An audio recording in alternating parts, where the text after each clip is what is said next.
ഞാൻ തന്നെയാണ് പ്രകാശം. അത് വ്യക്തമായിരിക്കും, അത് കൃത്യമായിരിക്കും.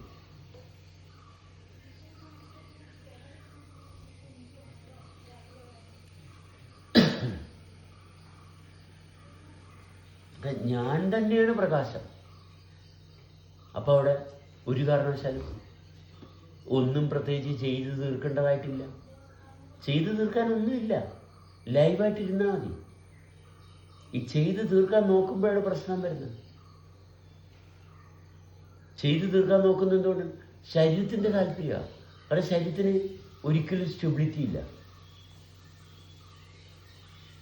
ശരീരവുമായിട്ട് മറ്റ് ശരീരവുമായിട്ടുള്ള ബന്ധത്തിൽ എന്നും പ്രശ്നമായിരിക്കും. ഒരിക്കലും സമാധാനം ഉണ്ടാകത്തില്ല, ഉണ്ടാകാൻ പറ്റത്തില്ല. കാരണം മറ്റൊരു ശരീരത്തെ ആശ്രയിച്ചുണ്ടായതല്ല. അതാണ് അതിൻ്റെ കാരണം.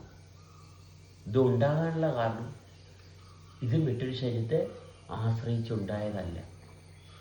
ഇത് ആകാശത്തെ ആശ്രയിച്ചുണ്ടായതാണ്. അതുകൊണ്ടാണ് ഞാൻ അവിടെ സജീവമായിരിക്കണം.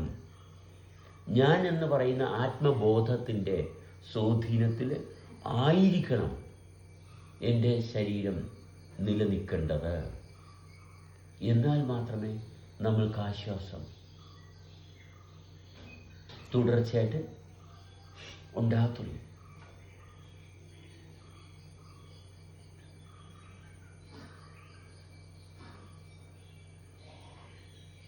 നിരന്തരമായിട്ടുള്ള ആശ്വാസം.